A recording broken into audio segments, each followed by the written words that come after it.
Chenro mar kawo pach jopiny ewi paro mar chik mar omenda mar higa 2025-2026 ochakore kawuono e kauntis ma Thurka.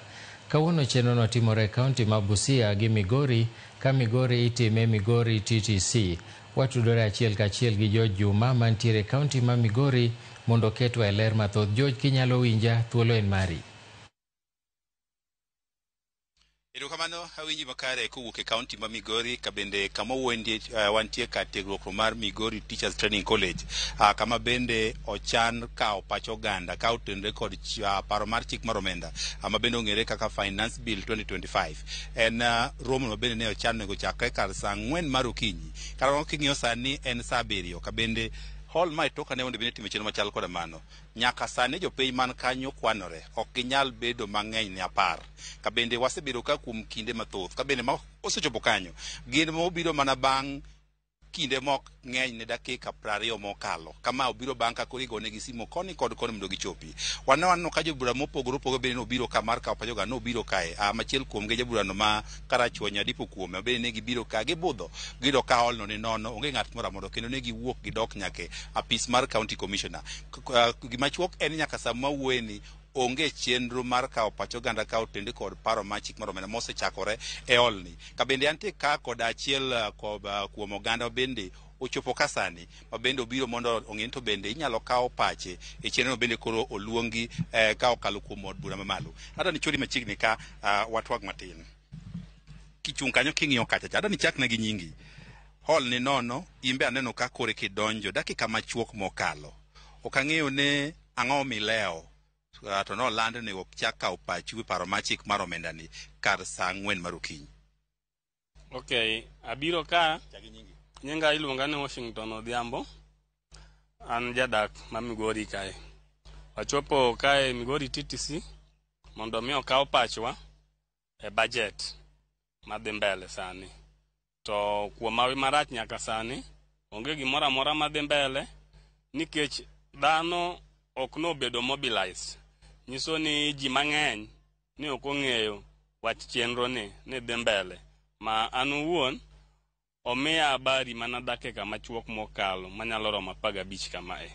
To ka chopo ka ayudo ka jotelo manene ka machalo jaod bura Adipo Kuome gene oseringo dhi ka county commissioner nyaka sani. Dhano matin mantiere obedo gikia ni to gichik kure to gitim ang'o ka girito winjo wach ma idhi nyisgi kuom wach mane dhi mbele kawuono ni.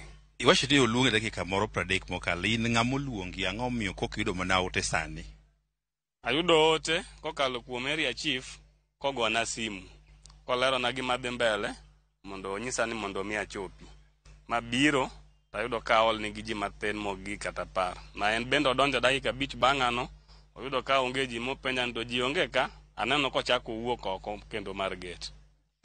Chik paro mar chik mar omenda Finance Bill. In sami biro ka oluonge dakika 30 mokalo ni. Sami biro ka bende ing'eyo gimi biro chiwe pachi. Bise some bende iwinje koso ibire bira ne chief oluongi kori kela kwan. Ok akelo kwan. Kech gima chal kamae ne watime gimoro jumbe 2 kama mokadho 2 3 kama. To kana winjo kendo ni same process kende machako dhi mbele na biro mondo awinj ni to be gik mane wawacho ka ema pod ntiere kendo koso ntie lokruok koso ntie medo mora mora. Koro ok akela kwan ma emomiyo abiro.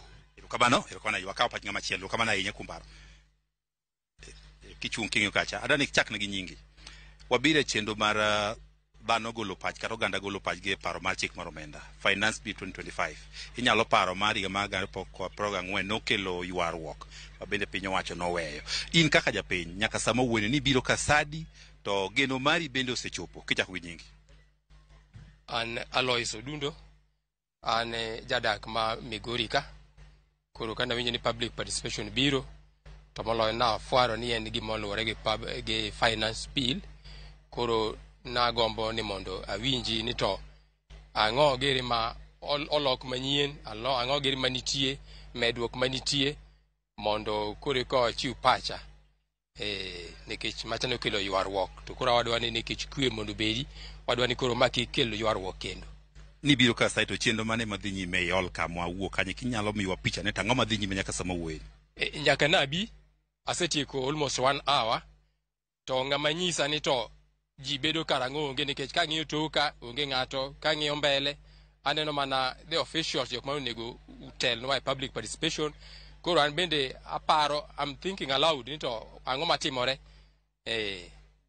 sama koro iserito ni gombo mari en mane awinjo ka jomoko seywak ni chenro no ochan makaro nego nuoye in kaka japiny ok abene chenro machal kod ma udwa gano nego time e yo machal nade in owuon ibiro 1 hour go nego chakre saa 4 nisono kido dipote wang' saa kosango mo imkuongo ibiro molewo mokwongo anu poe manigi kawuono ni public participation timore taparo ni gima important machalo kamae ka timore to ni lando kech aneno ga kata ka jo siasa timo campaign to iketo speaker wi mitoka to lando to ma to kata kama lando onge kata matin ipoga paji ni para public participation tapani magi mano mako jo piny kendo kaka wadwaro kwe no kwadwa ni mondo gima no aneno yiga mokadho nenenre kawuono omiyo no ago mani mondo ne nyis ji ok obiro ka ok ni gitamore gi kia en gima no opoga paji ni public participation kato bende ka biro ka to kata ngama nyisa ni koro pod warito ji onge ji olinga koro pod awanda ni tang'o madhi nyime kamano wakawo pach ng'amo gik chori machiegni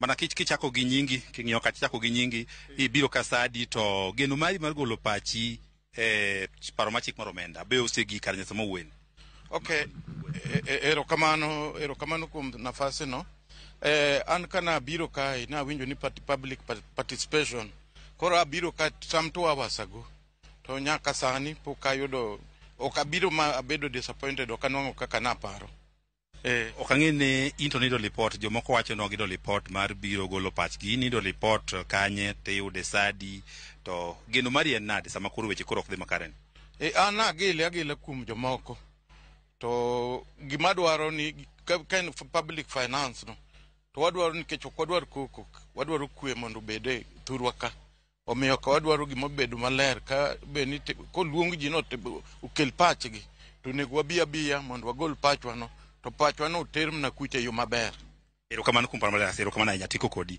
erokamano kinyalo winjo mago ma pach mokuom oganda sanja mabende osechopo kae kane gigeno mar golo pachgi chenro moro amora madhi nyime nyaka sani koro pod onge kata kamano pod wago kambi ka mar ng'eyo ni to bende lokruok moro dhi bede kinde seche mabiro mondo oganda oyud thuolo mar golo pachgi ka otende kod paro mar chik mar omenda ni mabende ong'ere kaka finance bill 2025